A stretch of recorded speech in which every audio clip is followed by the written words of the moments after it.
Welcome to Podtendo, a Nintendo podcast, where they analyze, reminisce, and replay the glory of old Nintendo games.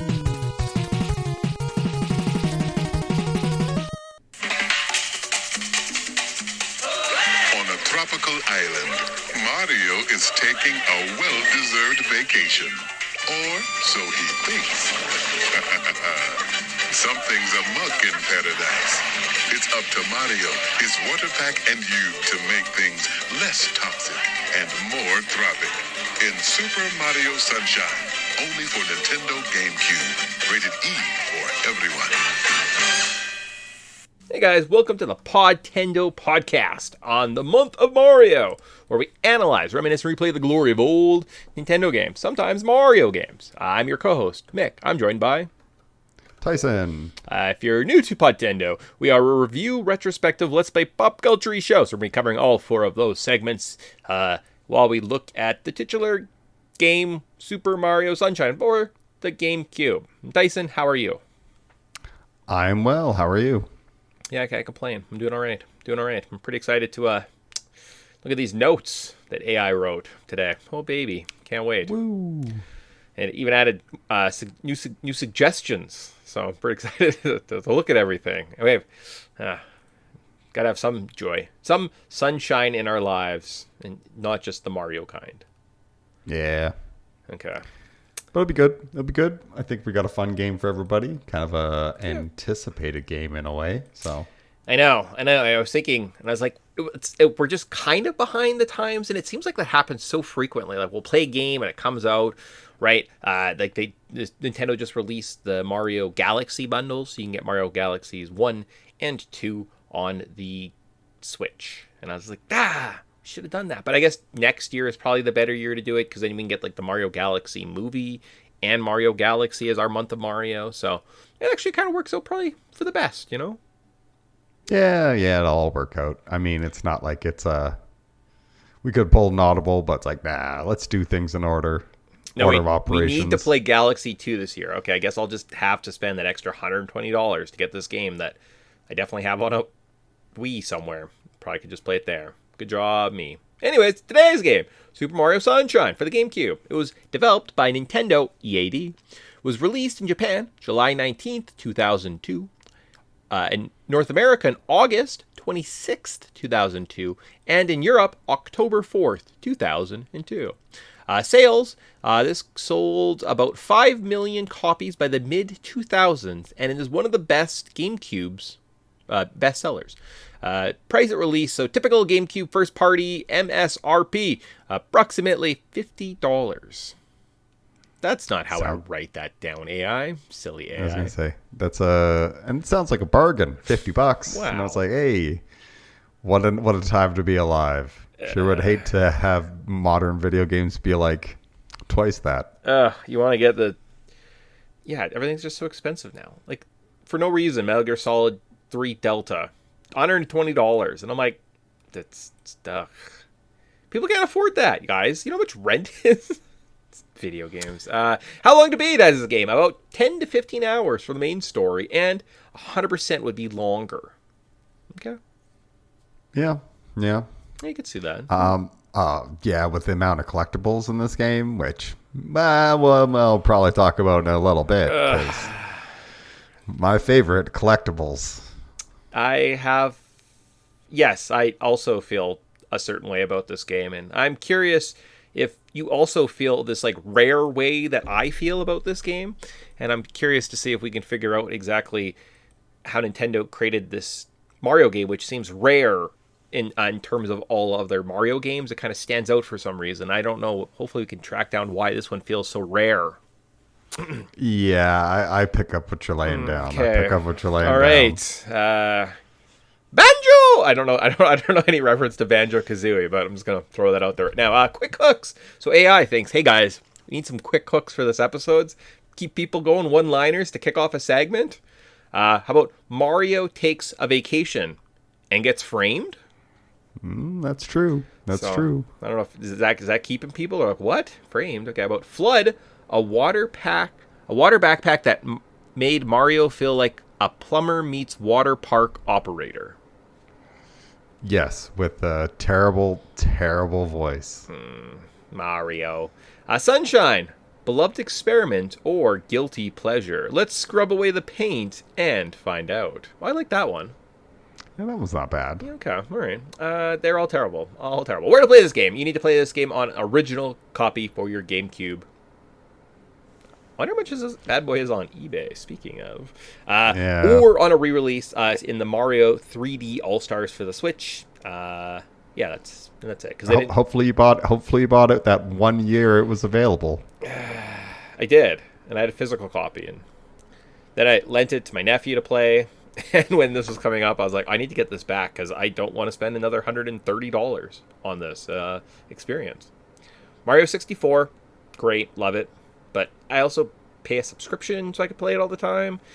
This game, nothing special. Mario Galaxy is fine, but this game, nothing I special. think this game is like definitely, it's more of like, yeah, the whole like beloved experiment, because like this game feels very experimental at points where it's like, I like some of the aspects, but I also feel like it's very thin in a lot of the other aspects. Man, you can get a in-box copy, no manual, but $40. That doesn't seem egregious. Yeah. No, well, I'm assuming it's probably because it sold so well, so it's very common. That's right. Yeah. Okay. All right. I will save my $40 then. Whew, baby. Before, though, we get into this game specific and talk about that, we have to look at what's going on, guys. AI is going to tell us about the summer of 2002. Well, we jump into our patented Wayback Machine. Normally, I give it a pretty correct date because it's volatile. It's time travel, people. Why would you throw around? So we're just going to apparently look at a whole release window. Wow. Good job, AI. Top TV shows from the summer of 2000. We saw CSI, Friends, The Sopranos, 24. And we could talk about the TV landscape shifting. What was it shifting towards? Well, if 24 and The Sopranos were really popular, same thing with CSI, you're getting a lot of like crime and thriller dramas being dropped. Do you remember when like CSI first hit like Spike TV and they would just have CSI marathons and you would just watch it for like 8 hours and you're like, well, I guess that's what I did today. Yeah. Spike TV was very thin on its programming, so they're like, here's 6 seasons, just plus play, and well, that's the broadcast schedule. So, and 24 was really kind of influential because every episode was an hour of the day or something like that. So very interesting that they had to try to have this continuity. Sopranos is still considered one of the best TV shows of all time. Sure.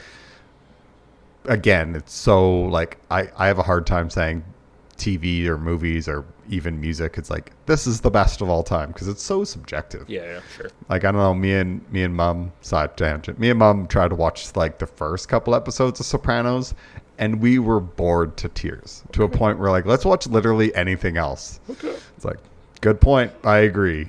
So you just have to get into it later, maybe. Okay. What top cartoons or kids TV? SpongeBob. It debuted in 1999, so it was big in 2002.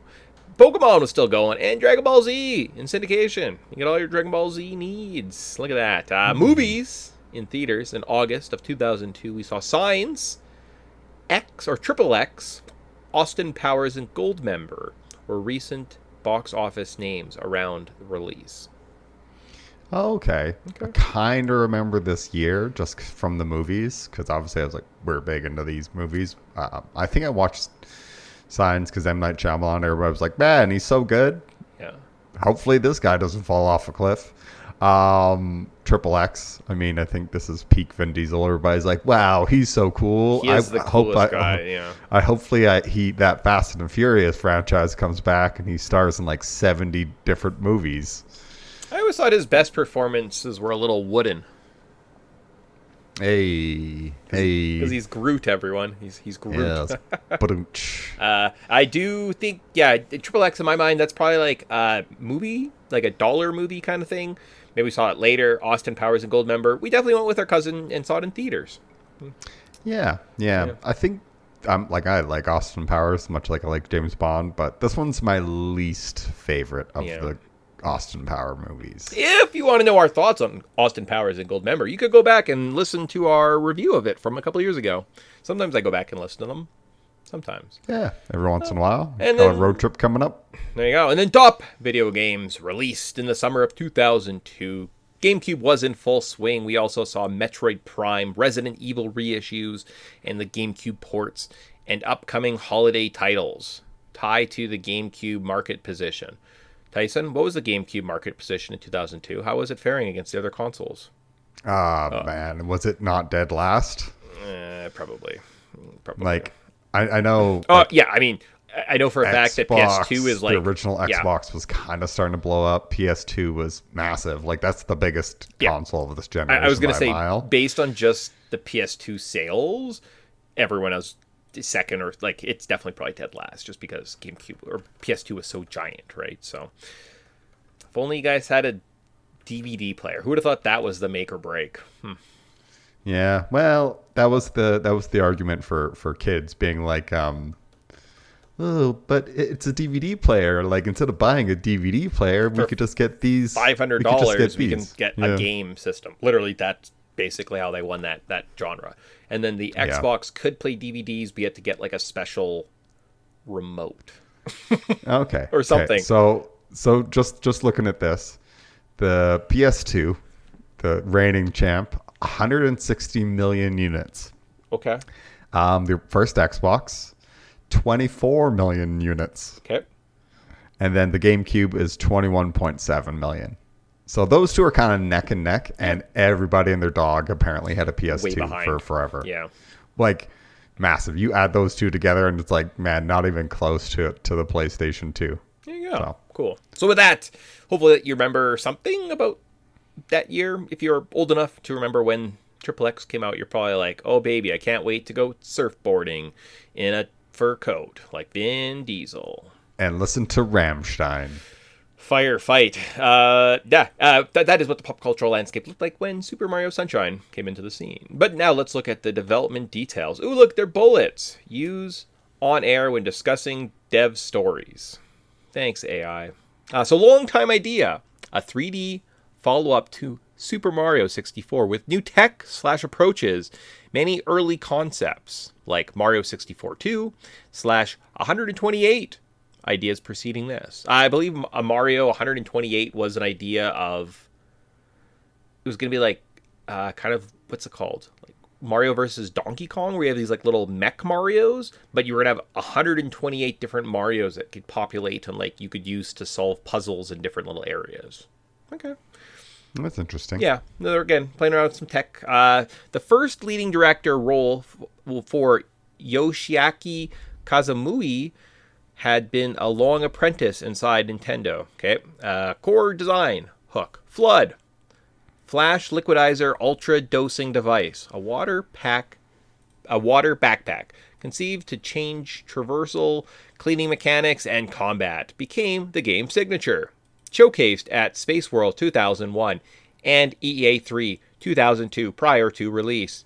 Miyamoto and Tezuka produced team experimented with directed mission structure compared to Super Mario 64 Open Stars. Oh my god, what just happened? Did I just start becoming AI? You went flood there for a minute. I think I can't read AI in like normal terms because it doesn't read like a person. It's just definitely easier to read it like an android. So, okay, interesting. It's funny how that works. Okay, well maybe I should like clean up the notes a little bit more in the future, but it just doesn't get us there, guys. Why? Why was there backpack? Notable introducing of Bowser Jr. Wow. Okay.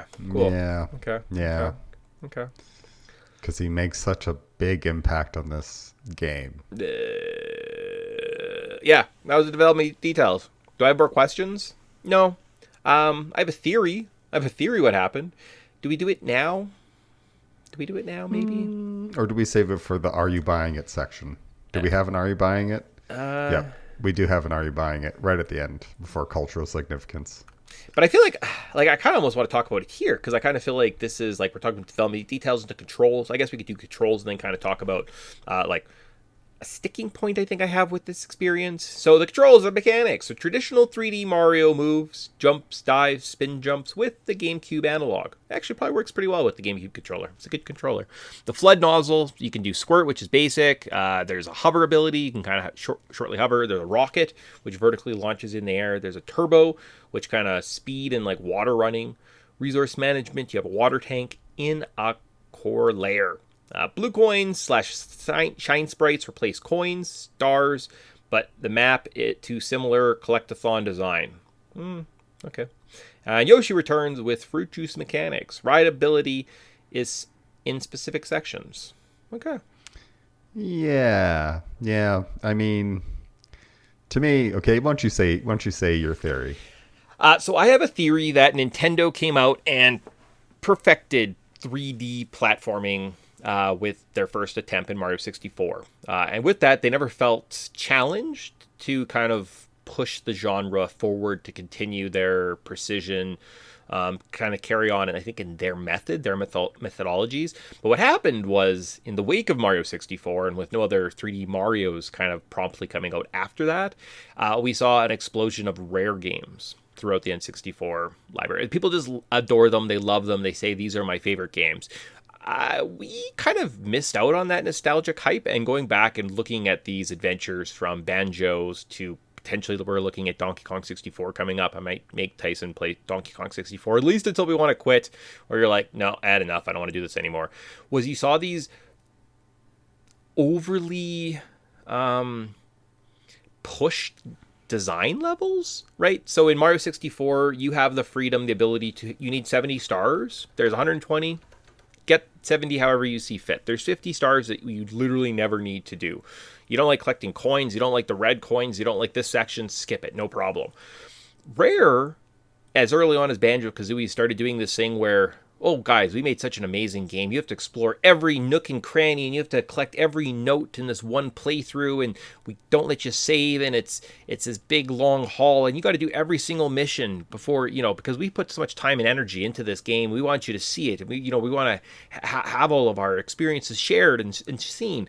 So they force you to kind of like boringly play these levels, go through all these difficult missions that are fun, that aren't well thought out.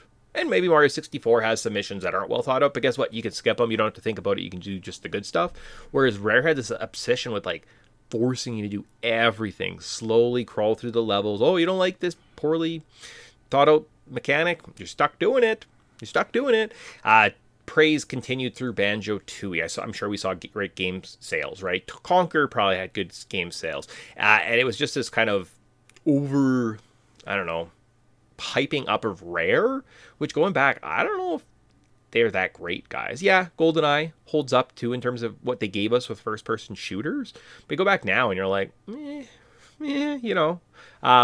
I just feel like we see some of that rub off on the Nintendo team. So they took a lot of kind of the fundamentals, what makes a Mario game, but like really rubbed in the Banjo and the Rare like collectathon, and you feel it as you play through the sloggy adventure that forces you to complete every single painful mission. There's some of the mechanics in this game, we'll get into it, but like they suck, and you have to beat that level, and I'm like, this sucks. So that's kind of my theory. What happened is Nintendo kind of just blindly followed the Rare model, and this is what we got. Probably the worst Mario game we played thus far. Well, no, Mario on the Game Boy wasn't very good. Second worst. No. I think so. I have a kind of add on to that. So Nintendo is notorious for, they only want to make a game if they can kind of like take it a step further. Sure. Which is why like Breath of the Wild was like a big game for them, because they're like, oh, we can take this a step further. And I feel like they still had that idea like even back in this day. So they're like, okay, we perfected the 3D Mario platformer, cool. How can we take it a step further? We'll do Mario 128 or what the heck it is.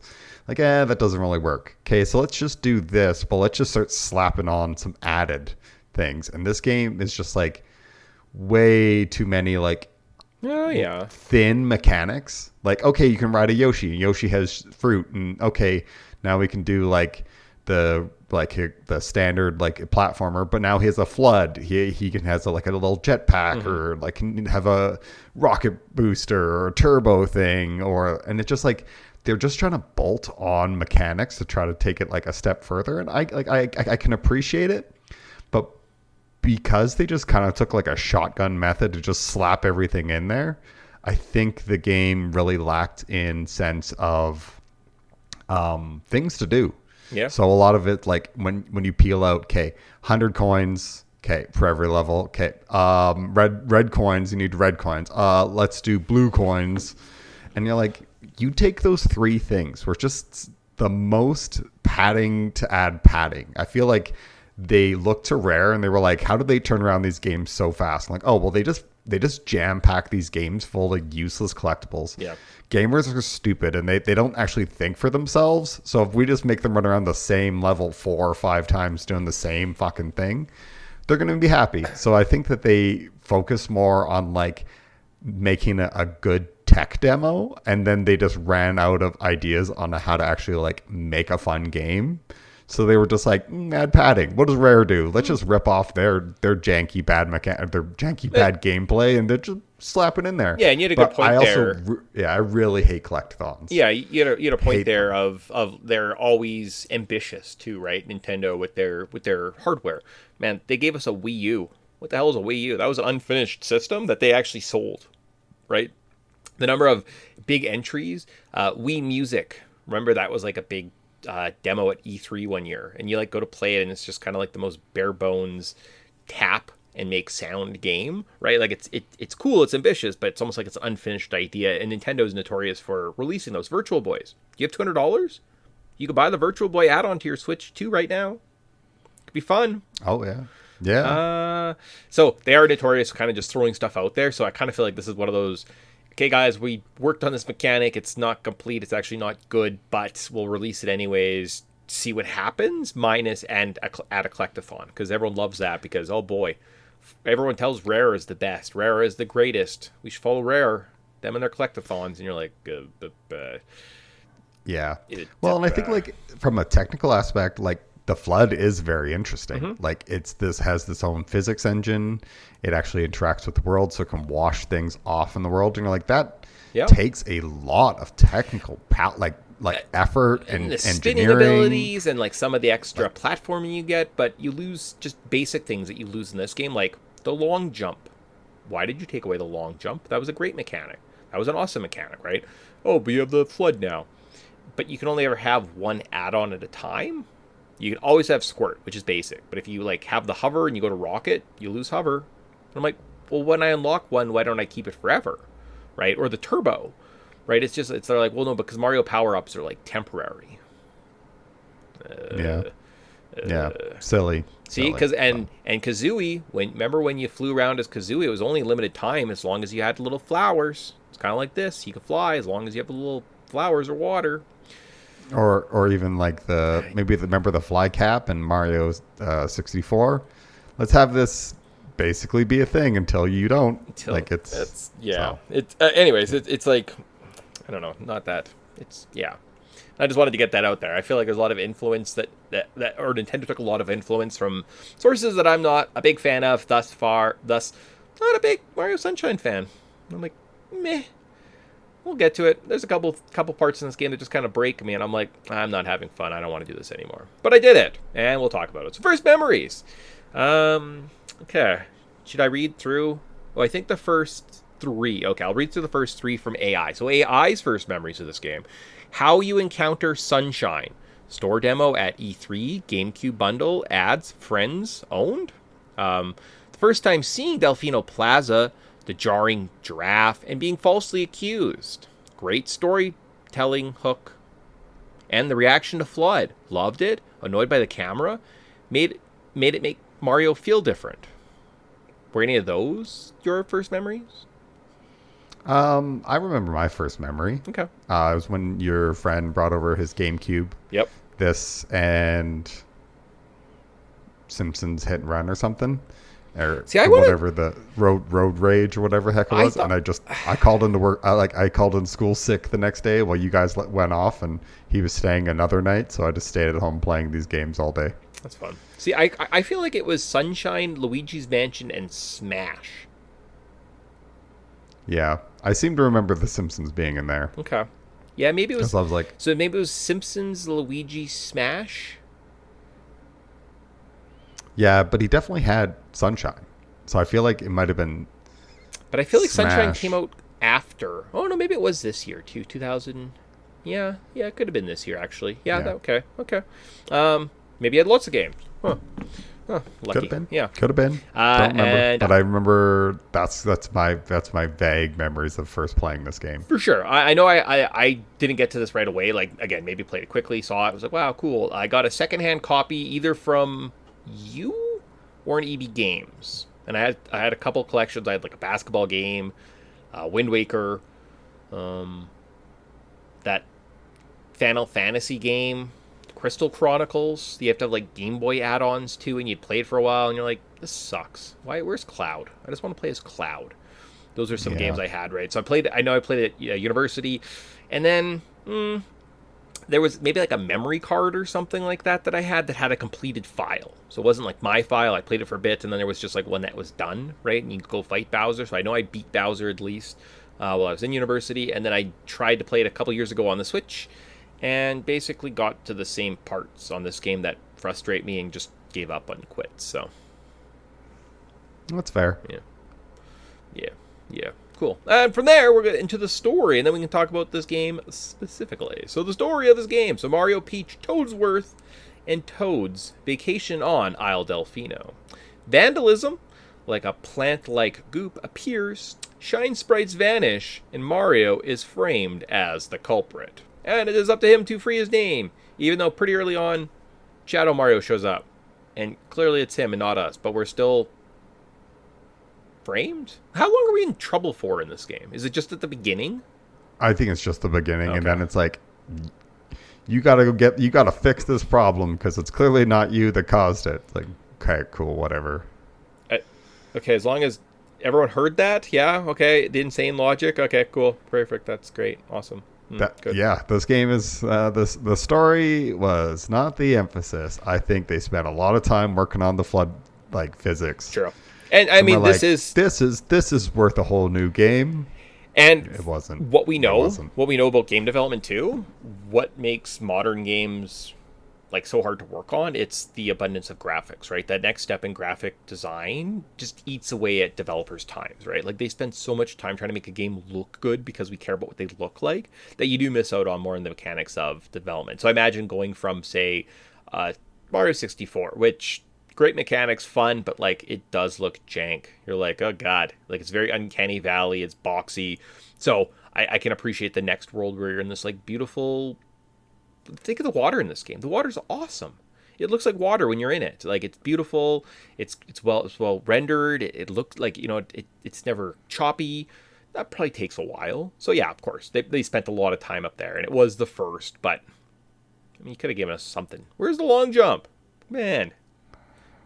Yep. No, but you can spray forward and do a belly flop. How's that? That's kind of fun. Build up some speed, but then you have nowhere to go because everything's boxy and we don't have lots of big open areas because we didn't really. And the camera's terrible. Okay. Fun, though, from the level notes. So we'll just go through the game. So each area, I think I'm going to kind of quickly describe it, and then we're going to talk about our favorite star and our worst star. I guess there's shine sprites, but I wrote stars, so I'll probably keep staying stars. So we start in Delfino Plaza. Has the best for atmosphere. It's a sunny plaza. There's a boathouse where you can exchange your blue coins. Great hub for non-linear exploration. And then, okay, I'll read that before we get into the level. So what is the favorite star, your favorite Delfino Plaza star that you got? I don't know. I think maybe the Shine Gate, where there's the Shine Star on top of the one tower, and you clean it off, and it gives you a little thing. I like that. I'm like, oh, cool. I like ideas like that. It's a very quick one, but it's it's good.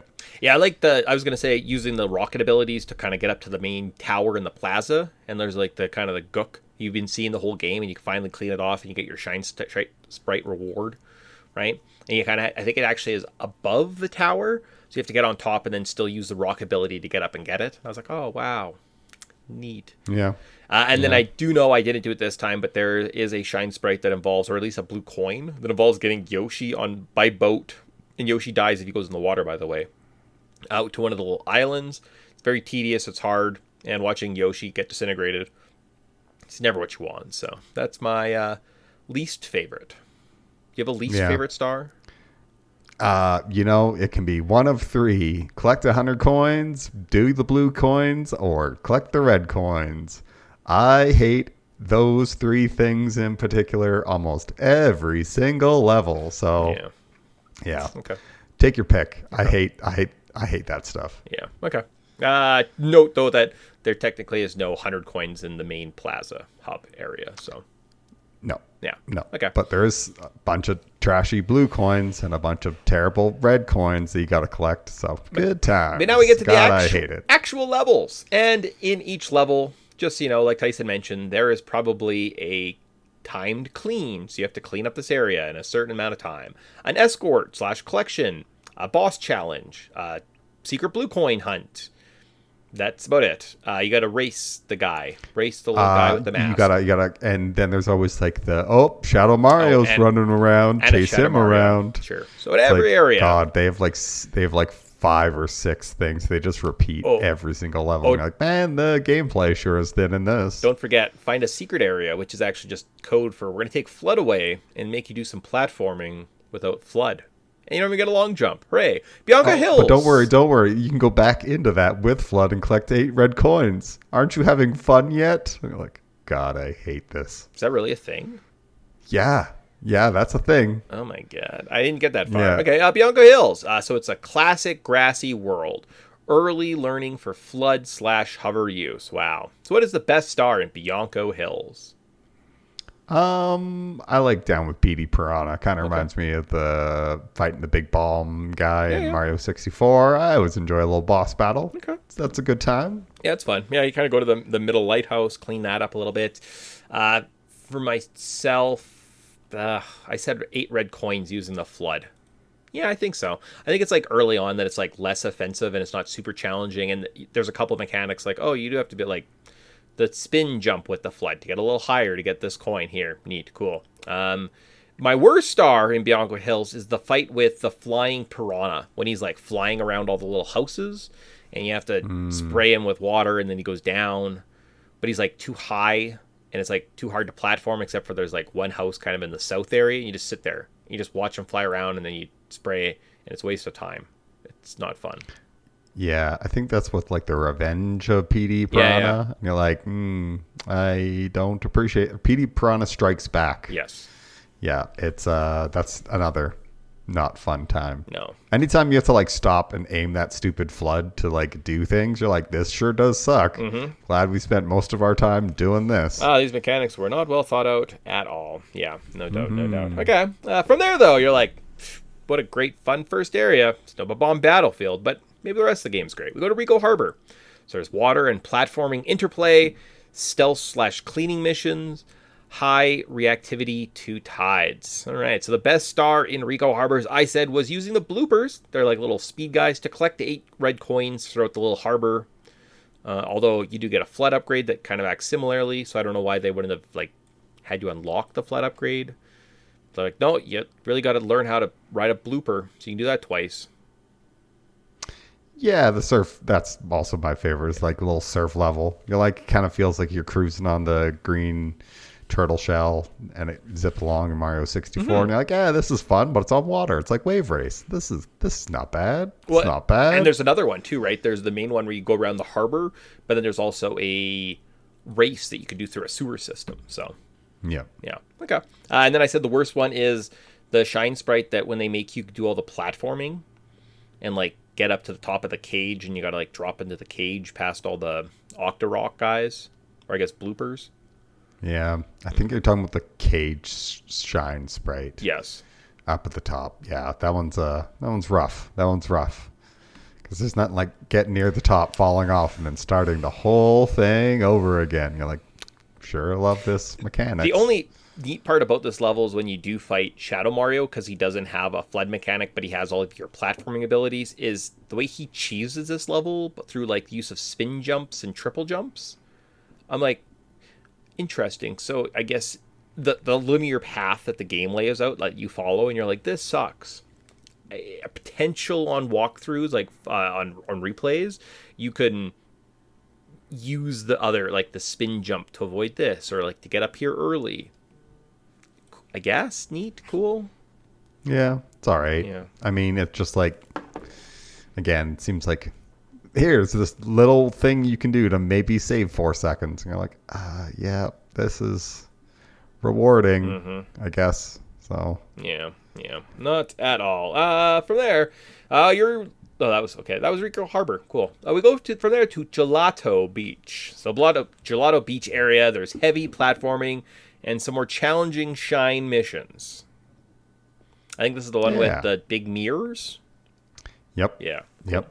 Big mirrors, giant watermelon, which may be the worst thing I've ever done in my entire life. That's so weird, because I was going to say, I like the big mirrors where there's kind of like little duck guys walking around and you have to butt bounce when you get close to the edge and they go flying. Then it resets and like shines on top of this one big shine sprite. You do that a couple times, you save it, great. And the worst one is definitely rolling the big watermelon down the hill and trying not to have the little duck things flip it in the air and break it.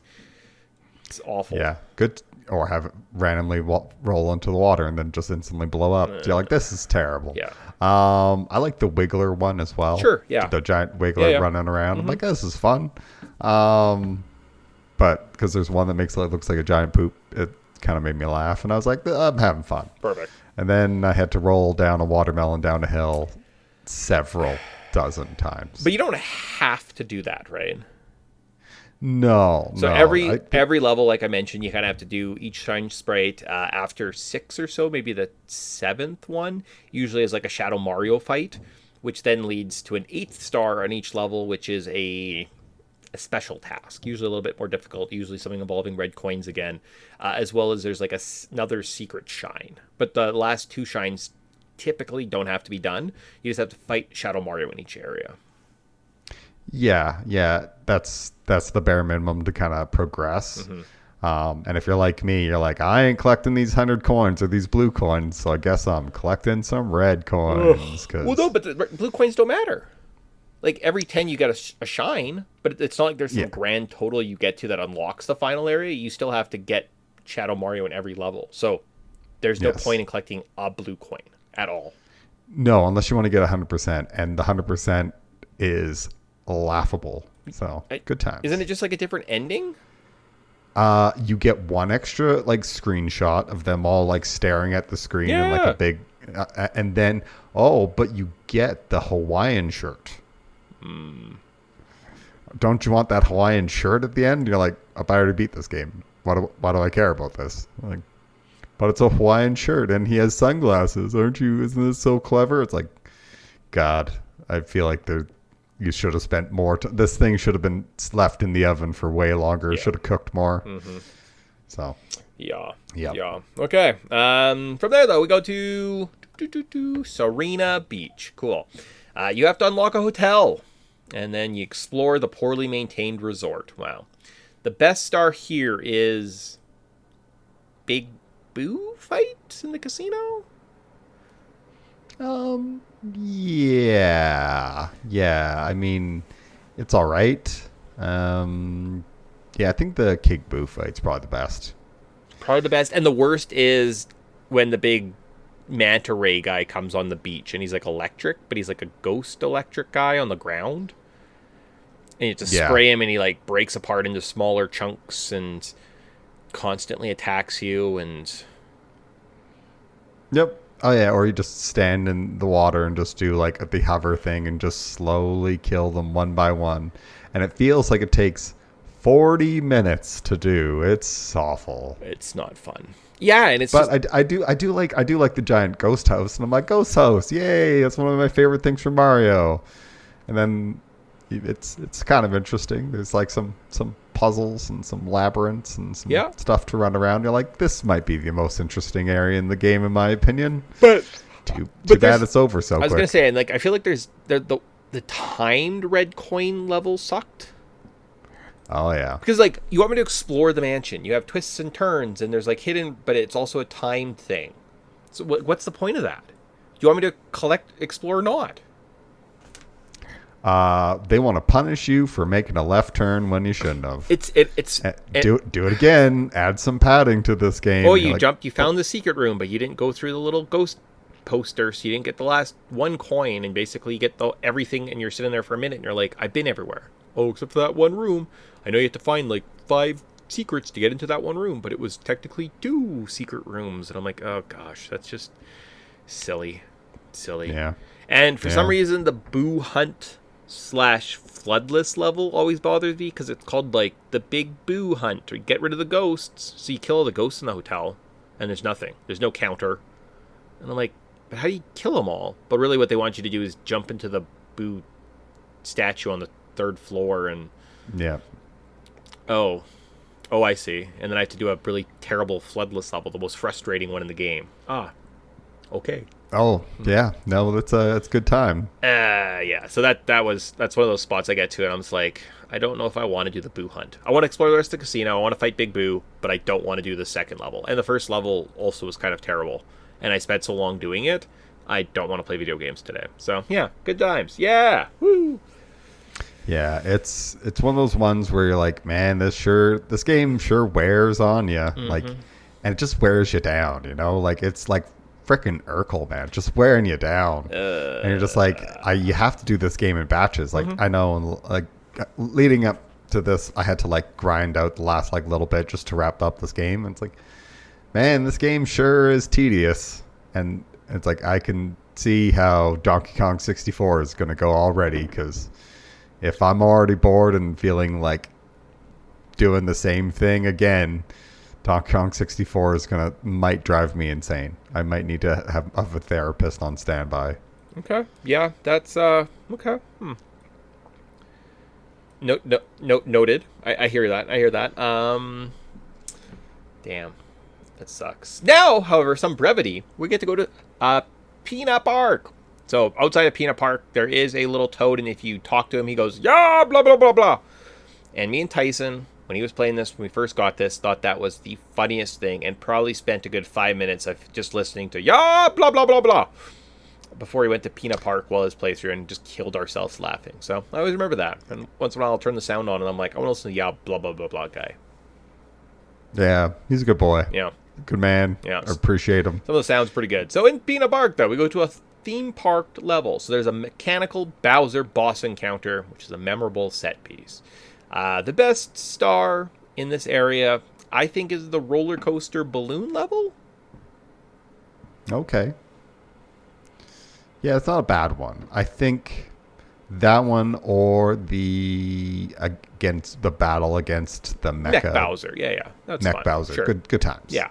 Like the roller coaster, and you're like, this is a lot of fun. I'm having a blast. You screw up once the first time because you're like, I missed that sequence, and shoot. But the second time through, you're like, okay, I'll hit this one, and you can line up your one shot, hit like 7 balloons in once, and you're like, I feel great, awesome. Yeah.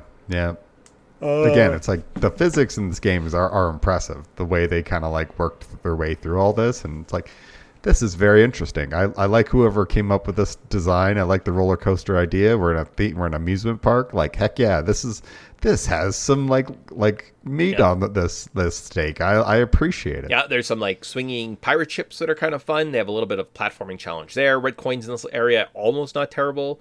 For some reason, you have to fight I think it's like a Monty mole in a cannon and save some flowers for no reason. Sure.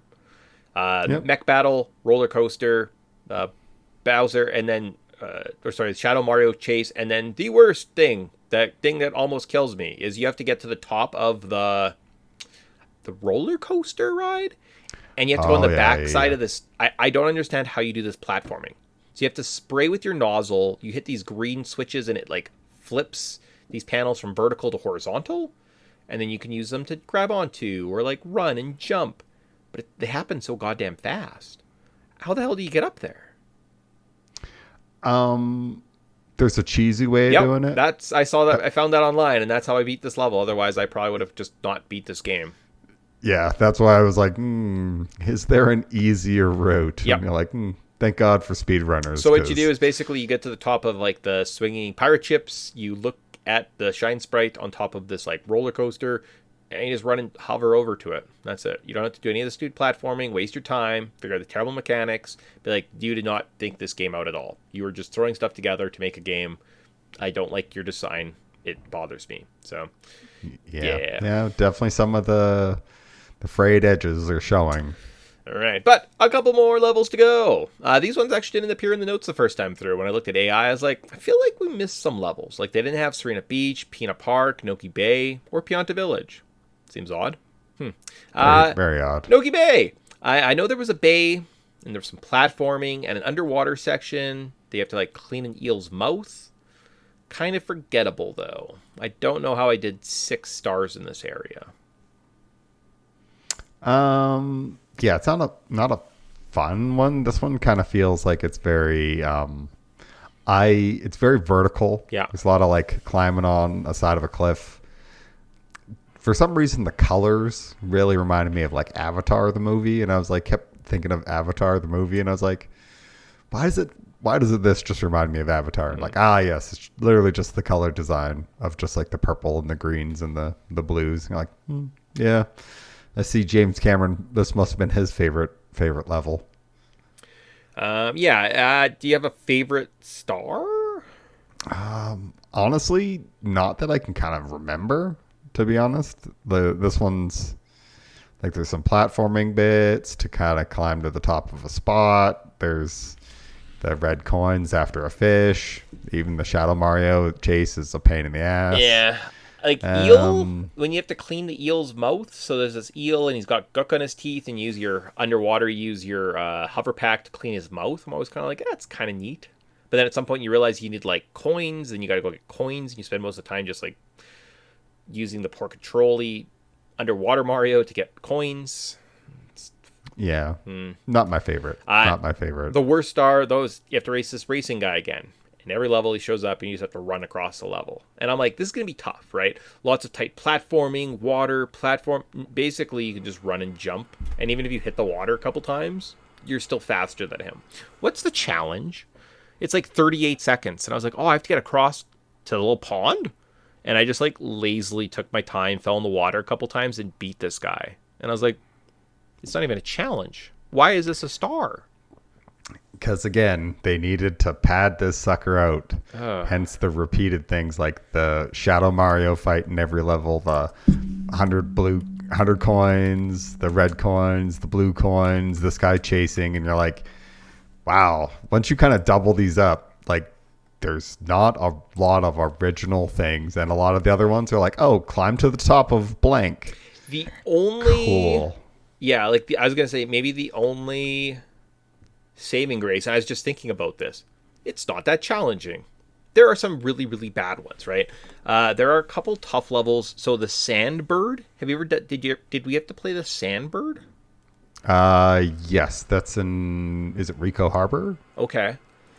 So that one's historically pretty hard. So you're on this big bird, and as he kind of flies through the air, at one point he like rotates to the side, and you just have to make it down his tail, across his wings, find his 8 coins. I didn't find it that difficult. Did you play the pachinko machine? I did it once and it sucked. It was Gelato Beach for the Sandbird. Okay, and then where's the pachinko machine from? That is actually in Bianco. No, it's in the main. It's the main area. Hub, the main area. And it's like just like a side thing. Okay, all right. So that one's also pretty hard, where you basically shoot up with the rocket pack into a pachinko machine. You have to kind of come down, hit all 8 coins, and I believe at the bottom is like a one-hit kill, bottomless pit kind of thing. So good luck.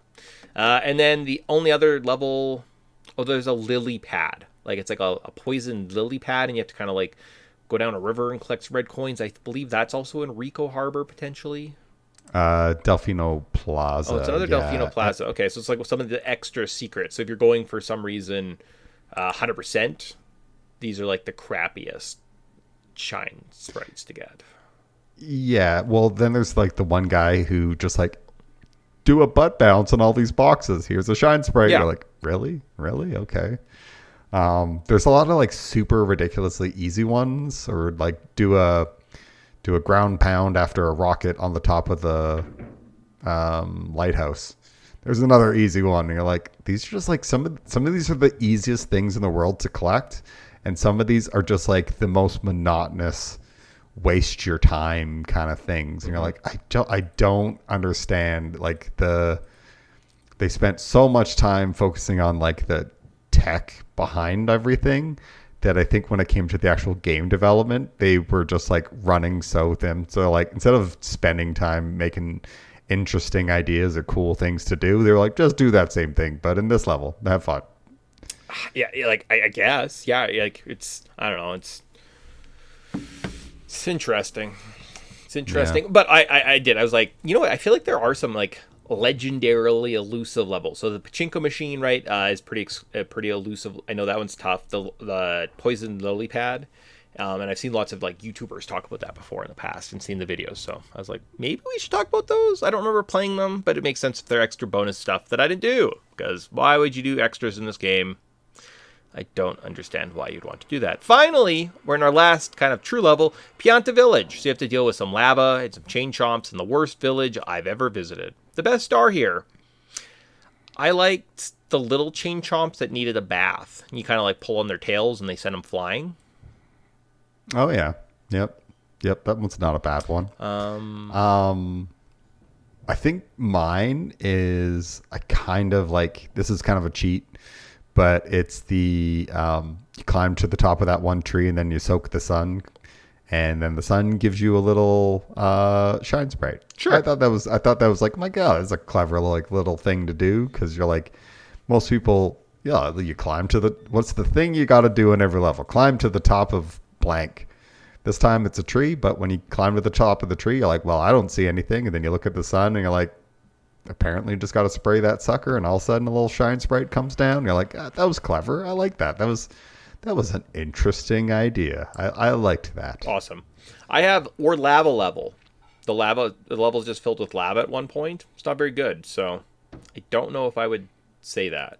Worst star though might be the lava level, or it's you have to get a Yoshi, and then you have to take the Yoshi and jump onto these mushrooms, and then you have to like traverse this area and use the Yoshi to get into a floodless level. I was like, that was so unnecessary to do more terrible non-floodless platforming. Yeah. No, those are both pretty terrible. Especially like the Yoshi one, where it's like, I had to do all this stuff and then I still need to do more. And Yeah. I think this is the one where like you have to like land on the dudes, and the dudes will like launch you. Oh my And gosh, it's yes. so not accurate. Like you can be like, you can do the same thing again and again and again, Get different and people results. throw you in Yeah. like six different areas, Oh. and you're like, so is this just trial and error? Like, what am I doing here? I got to the final area where, yeah, you basically line up to the final shine sprite. They have it kind of funneled into a little area that sends you to the shine sprite. If you miss the funnels, you go off the edge. No backstops.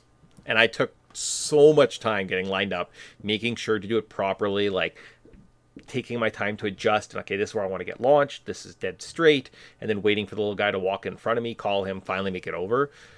That's good. That's what we want. Lots of tension and slow action and precision aiming in your platforming. Yeah. Mixed with RNG, because it seems like I could be on the exact same pixels, going the exact same way, and he is going to throw me within a 60-degree swing of where I want to go. It's like, Randomness. Yeah. why did you do it like this? I don't That's know. a good point. I try to block that from my memory. Yep, I also completely forgot about that. Cool. So final area is the Serena/Corona Mountain/Volcano. Cool. So late game lava section. Bowser/Bowser Jr. boss fight. Big set pieces. So the best star doesn't exist. Sucks. Yep, there's 2 stars at this point left. The worst star, the boat. Oh. I almost didn't finish the game, everyone. I almost quit. All I had to do is get across and fight Bowser, and I was like, but you have to know something to succeed. So I'm gonna let you know. So you listen to this podcast today. You haven't played Mario Sunshine for a while. I'm gonna do you a favor. I'm gonna give you a secret. To move in the boat, all you have to remember is when you spray backwards, you move forward. Simple enough. And when you spray to the left from the front of the boat, you move to the left. And if you want to go to the right, you just go to the back of the boat and spray to the left. It's that simple. How could this be so difficult? Yeah, I think you spray from the left to move left, spray from the left to move right. Yeah, obviously. You just go from either the front or the back of the boat. Why could we not make it more simple? Yeah. So it is if you one of the worst designed things I've ever seen in my life. I legitimately, like, I tried it a couple times, and not only that, but there's some like tedious platforming. It's like kind of timed, and you have to like shoot out some fire, and then hover over, and then like time the spikes, and then like make sure to land on the platform when the spikes aren't up, and then get to the next little area, and then you get on the boat. Man. Yeah. Oh my gosh, it's just such a painful, awkward mechanic. And finally, I did look it up. But you're at the front of the boat, and you steer left, and you go left, and then you steer right, and you just kind of keep going left, and then you spray backwards, and then you hit the side and you sink. Damn it! And you repeat that, and it is just awful, horrendous. And this reminds me of a Rare game. Oh, it's just a dumb mechanic. We got it fun. Banjo's in a boat. Yeah. Well, and like unnecessarily difficult, where it's like you touch anything, you die. Yeah. Start over. And it's like, is there a checkpoint halfway? No. Start over. And you're like, this is terrible. Yeah. This is so terrible. It would be passable if you could just like, bump into one or two things. Let's say you get 3 bumps and then it restarts. No, this game, you accidentally touched a pillar, get wrecked, kid, start again. You're like, this sucks. Yeah. This is so not good. And then it leads up to one of the most anticlimactic boss battles I've ever played. Pretty much. So you get to a big hot tub. You see Bowser chilling with Peach and Bowser Jr. He's like, Mario! And you use your rocket pack. That's a star. So 5 points. You run up to these little areas that are marked with targets. You go up in the air, you butt bounce, breaks off, and it's over. That's it. What a waste of time. You're like, man, this sucks. I did it one try. Didn't try that. It was pretty simple. Oh, he has fire. Just wait for the fire to go out. Or easily use the hover nozzle to get over it. Never ran out of water. Very simple. Or just spray him as he's doing it, and he goes, oh, okay. Yeah. And then just stops. And you're like, cool. Like, the hardest part of this is after you, like, launch on one of the 5 pegs. Yeah.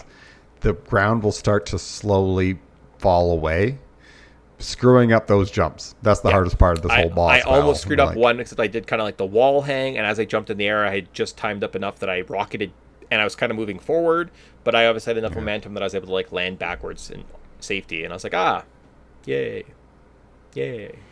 Good times. Good times. So that is it. That is Mario Sunshine. The ending. You're saved. You're like, yeah, everyone, now we can go on a real vacation. And it goes to flash to Bowser and Bowser Jr. sitting out in the ocean.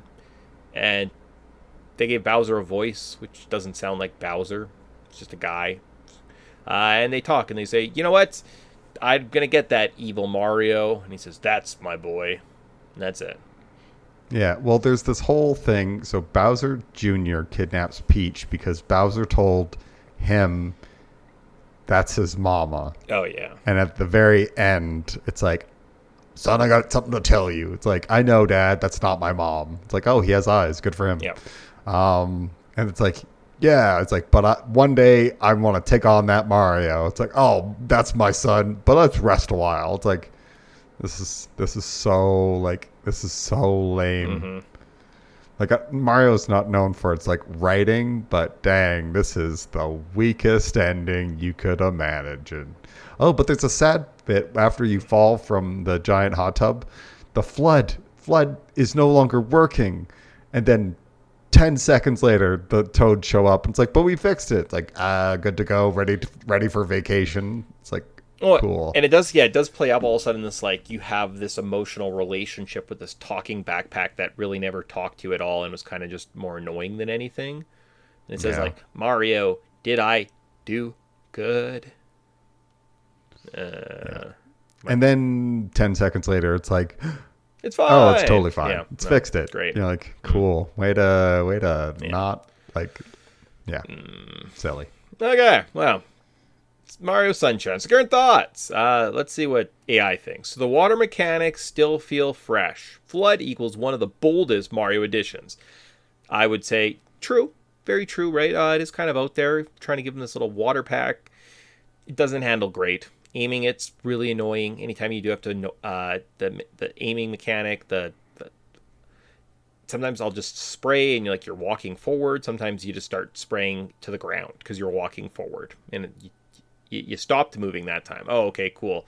The island aesthetics give Sunshine a unique identity in the Mario canon. Yeah, I guess. Did he ever go back to the island? I'll be honest with you. I kind of liked more when he was on a boat at the beginning of Paper Mario 2, Thousand Year Door, and Rogueport more than I liked Isle Delfino. Yeah, Isle Delfino, it's like, cool, it's an island, it's tropical. Wait and a second. It's super forgettable. Wait a second. Where does Yoshi live? Yoshi Island? Son of a bitch, they've been on an island before. This isn't unique at all. It's just a Yoshi island. Yeah. But we do get Yoshi run around, cruise on him. You're like, this is fun. This is what I wanted in Mario 64. Glad I used him for like 5 shines, and that's it. And then he comes back briefly in some levels in Galaxy 2, but you can't keep him forever. Yeah. I don't know if they've ever done Yoshi as good as like Mario World. No, that's the peak. That's the peak of Because you can have Yoshi. You can use it anywhere. In every other game, it's like limited.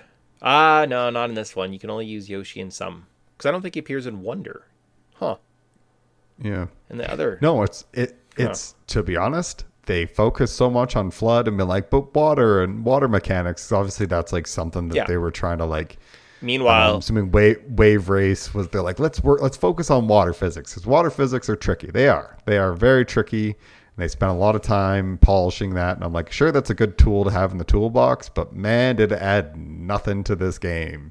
In fact, it just made this game frustrating. You could have just easily had a Yoshi that ran on water, jumped really high, could do a flutter kick.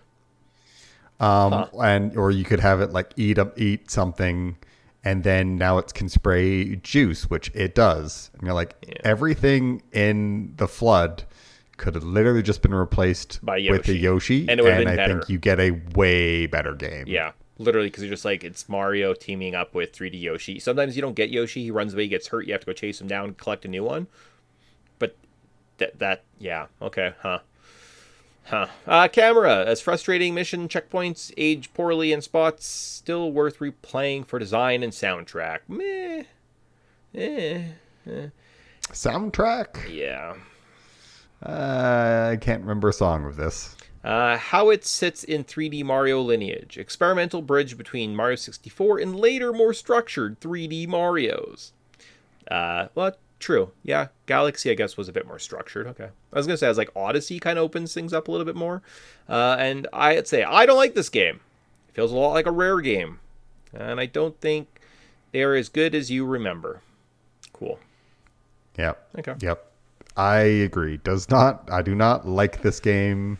It is not one of my favorites. No. I think we rated it pretty highly, and I kind of regret it because now that I replayed it, it's like, dang, this game is so repetitive. Where did you rank it? Or where did you rate it?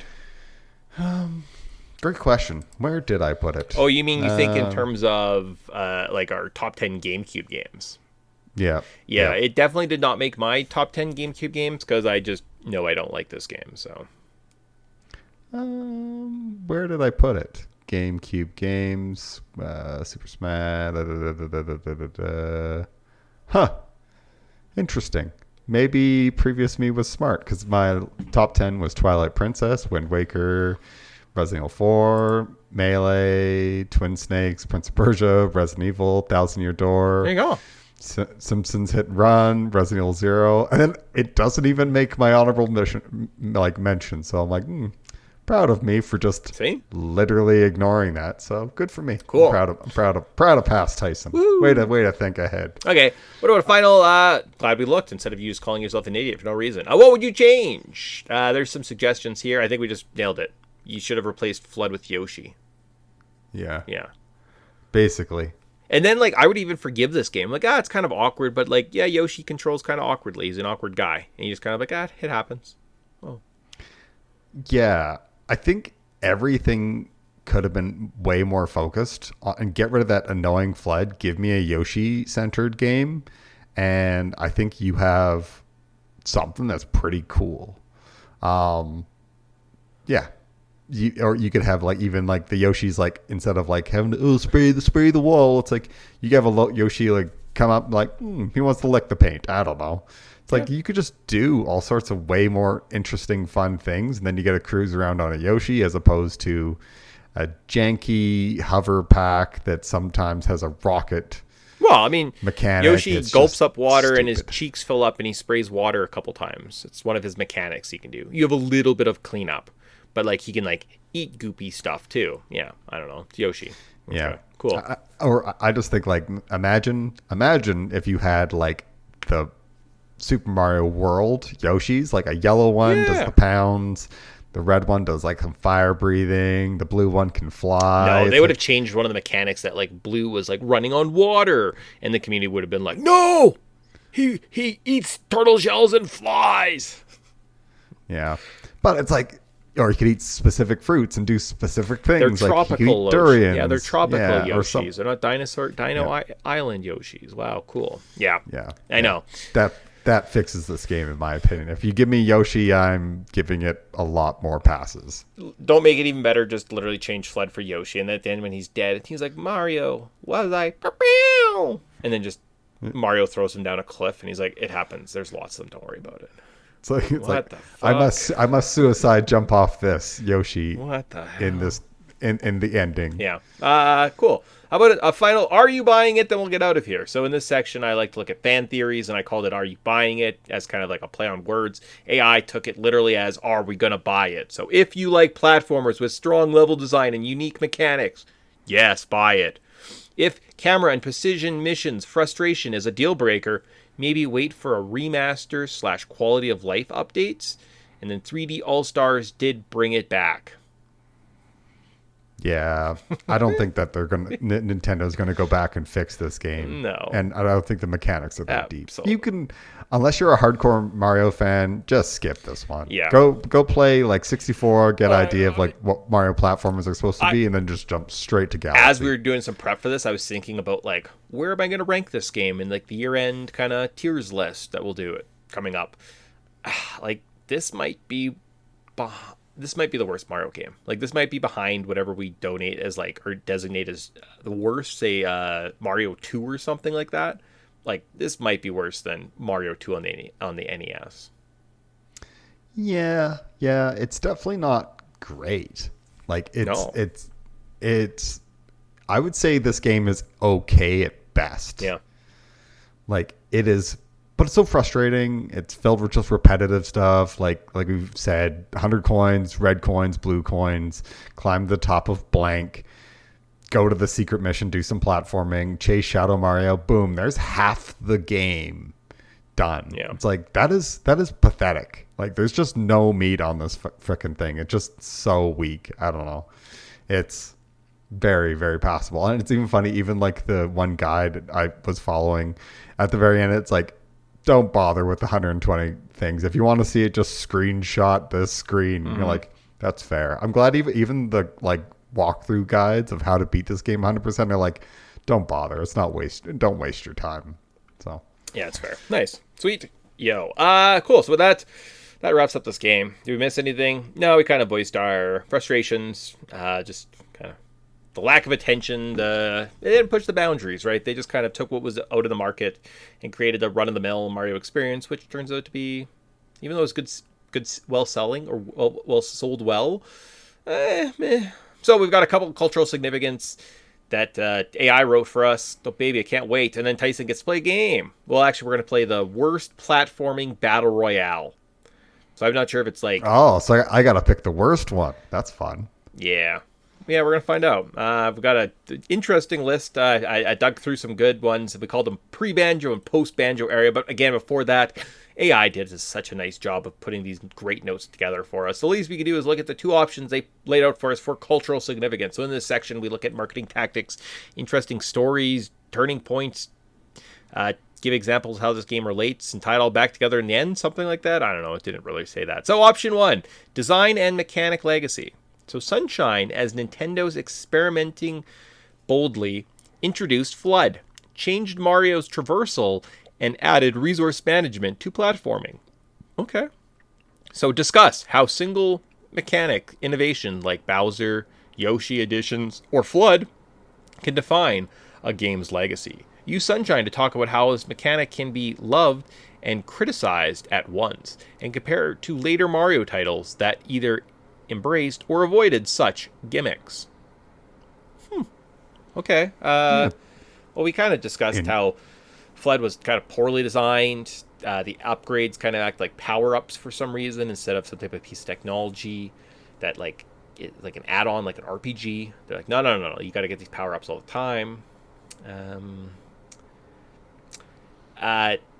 Other Mario games, Space, he didn't have gravity. In Odyssey, he can use his hat to take over things. Change into things. So that was kind of different. Yeah, they kind of like innovated there. Different. Huh. They were just like more innovative. This was like, what if Mario Galaxy changed once and you're stuck like that? I think this game was essentially just them trying to work on the water engine. Sure. Like the game. Essentially they were like, we need to work on how water interacts. What was the other Mario themed game that came out early on in the GameCube's life cycle? Luigi's Mansion. What was that big on? It was like the poltergeist and aiming. It kind of was just, I don't know, they wanted to give Luigi a ghost gun and Mario a water gun? Is that, I don't know, is that simple? Yeah, but again, I think that's just, again, like another tech demo of them being like, well, how do two sprites interact with each other based on this certain physics engine? And again, this is just like, hey, let's do a water-based physics engine game. And I feel like, again, they just used the GameCube to kind of like refine a lot of those like probably essential core like gameplay engines that they probably just copied and pasted into like later games. I was gonna say, I guess Zelda, they are in the water in like the Zelda game that's coming out right around the same time. So yeah, there is a very strong chance that they just kind of blatantly, big blank code and just said, water is what we're doing. Everyone, you need a water engine or a device that shoots something. I don't know. Okay. Interesting. Yeah. Okay. Yeah. Option B from our lovely AI writer. Tone, risk, and reception in the early 2000s. So play Sunshine in 2000 cultural moment. GameCube trying to define itself versus the PS2 and Xbox. Guys, we already did this. What? Nintendo balancing innovations with fan expectations. Talk about how Sunshine's tropical art direction relates to other games that maybe they were working on in terms of water. Wow. Its then novel attempt at voiced cutscenes. That's true. Yeah. More cinematic moments and how the critical reactions to camera and mission design influenced Nintendo's later decisions for 3D Mario structures. Tie in how contemporary pop culture, movies like Signs and songs like Nelly's Hits give context for the summer of its release. So Nintendo heard it's getting hot in her and was like, tropical vacation for Mario and Peach. And if we get all the children wet, the children won't take off their clothes because we don't want that. And then in Signs, the aliens are afraid of water. What the fuck? Huh. There you go. We just were really thirsty in 2002. Is that what happened? Everybody just was like, what's the greatest thing in the world?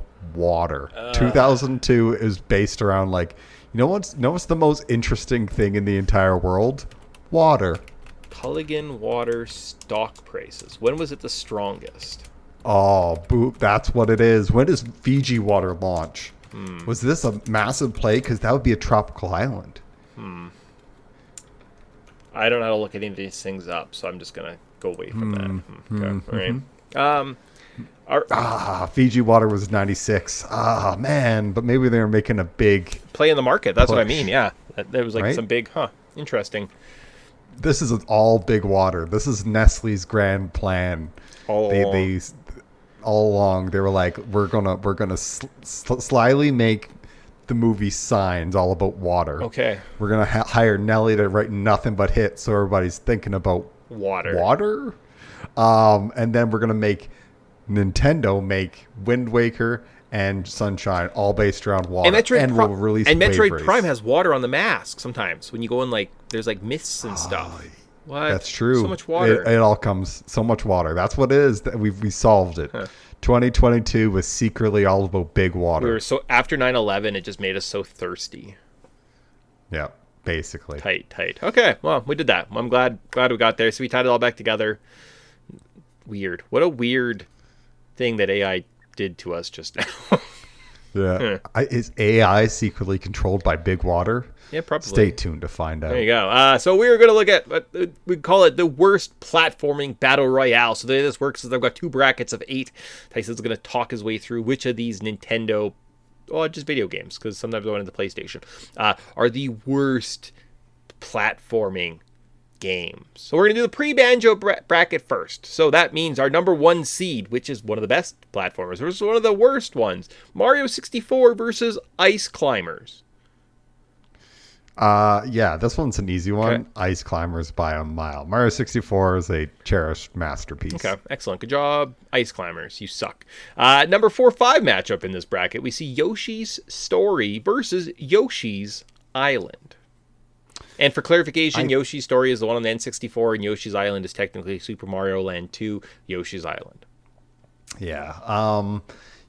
Just for the sheer ear pain that I had to suffer in Yoshi's Island, I think Yoshi's Story is a worse game, but because I hate hearing baby Mario cry so much, I'm going to say Yoshi's Island. Okay. Yeah, I could see that for sure. Okay. Good job, Yoshi's Island. Wah. Number 3-6, we actually go away from the Nintendo platform. We hit our friends over on the PlayStation, and we get the number 3 seed, Croc, Legend of the Gobbos, versus number 6, Gex, Enter the Gecko. Well, Gex is pretty bad. It's pretty bad. Yep. I've actually never played Croc. I've only ever seen it in comic or in like magazines. Yeah. I have a sneaking suspicion Croc isn't as irritating as Gex is, just for the simple, like, I gave Mario Island a loss, or the win, being on the worst. I'm going to give it to Gex just for that stupid cuckoo clock sound every time the stupid camera is like, oh, you can't move there, cuckoo. It's like, I hate this. And his repetitive voice dialogue, it's got to be Gex. Got to be worse, right? Gotta be. Electric Gaming Monthly magazine gave Croc a 7.5, and Gex Enter the Gecko got this is like 95%. No, that's not. That's impossible. What did I just say? Electronic Gaming Monthly gave it a 5.5. So yeah. yeah, that makes sense. All right. Suck it, Gex. You suck. And then finally, number 2-7 seed for this bracket, we get Jersey Devil on the PlayStation versus Kid Icarus on the NES. I have a soft spot for Jersey Devil. Okay. I know it's not a great game, but I have a soft spot for it. It's kind of like a PlayStation 1 superhero game. It's kind of like Batman, but he's Jersey Devil. It's cute. I remember it fondly. I hated Kid Icarus. So, Kid Icarus, you win by just being terrible, in my opinion. Yeah, that's pretty bad. Okay, so from there, though, that means we have the number 8 seed, Ice Climbers, going up against the number 5, Yoshi's Island. So, Ice Climbers or Yoshi's Island, which of those is the worst platformer? Again, I think I'm going to give it to Ice Climbers. It's just so bad. Okay. And it's just like, I think it's very repetitive. Yoshi's Island is irritating, but there's some kind of cooler levels, and you get to ride a Yoshi, so it gets some points. Ice Climbers is just awful. Okay. Yeah. Suck it, Ice Climbers. So then that means we have number 6, Gex, Enter the Gecko, versus number 7, Kid Icarus. Now, Gex does suck. Yeah. And it's terrible. But it's got some fun-ish levels. I can't remember anything fun about Kid Icarus. I know that if you move up too high, the platforms below you disappear, and that's silly. That's what I was thinking about. It's like, that's my favorite part in the game, when it's like, I shouldn't die from this, and the game's like, no, but we're programmed to just, that's death now. It's like, terrible. Yeah. This is terrible. Okay. So Kid Icarus, you suck.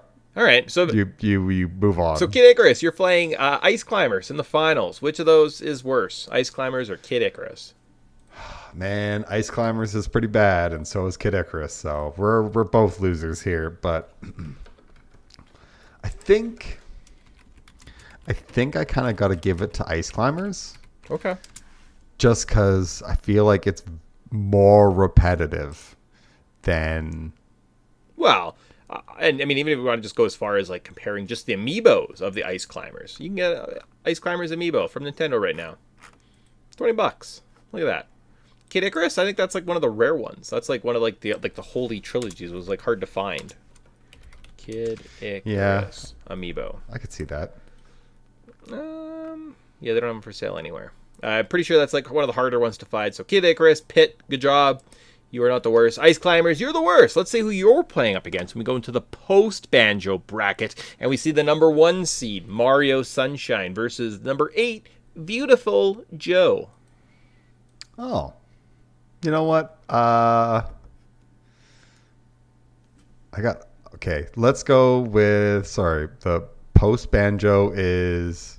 Because I'm looking at this, I got Mario 64 versus Ice Climbers. Well, I know I made a mistake, but I like it's Sunshine versus Beautiful Joe. Oh,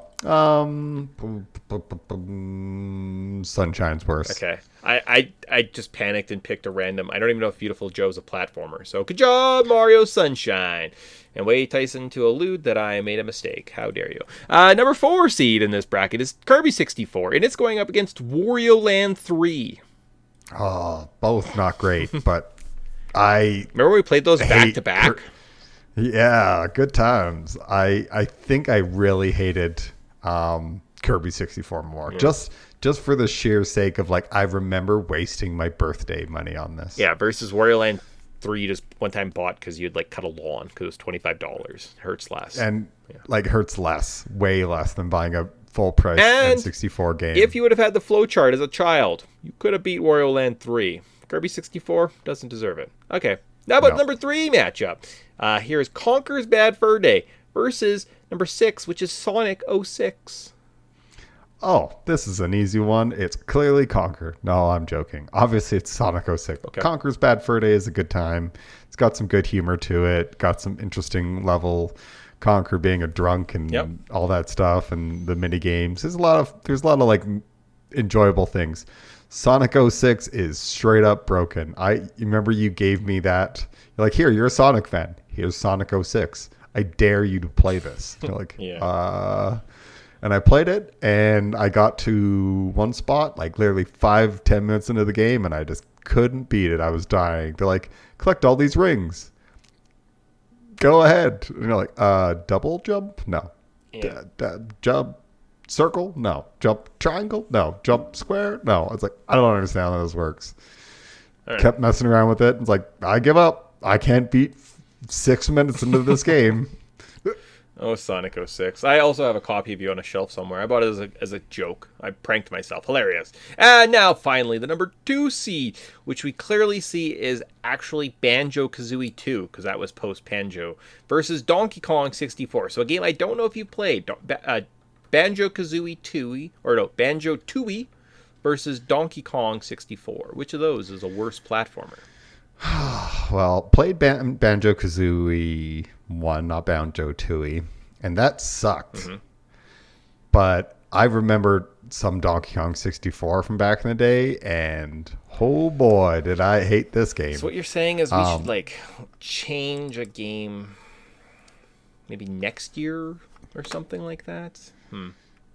We're allowed to play a bad game every now and then, but Donkey Kong 64 might need to be sandwiched between like some good things like James Bond, or here, Tyson, you gotta watch a James Bond movie. Well, you suffered through Donkey Kong. Well, like, we have a pretty 64. solid list for like next year, so maybe we just change. You know, we'll just like tentatively be like, oh, we'll just move Donkey Kong 64 to this date. Oh yeah, okay. In fact, I see one that's on there right now. Maybe we'll make Tyson play a fun game next. We'll talk about that afterwards. From there, though, good thing I didn't close the bracket, or I would have known where we were. But Donkey Kong 64, you made it. But that means we have the number 1 seed, Super Mario Sunshine. Oh, I've changed some things in my head. This is very difficult to follow. Versus Kirby 64. So the number 1 seed, Mario Sunshine, versus the number 4 seed, Kirby 64, which is the worst platformer. Oh man, this is tough because both these are pretty bad. Yeah.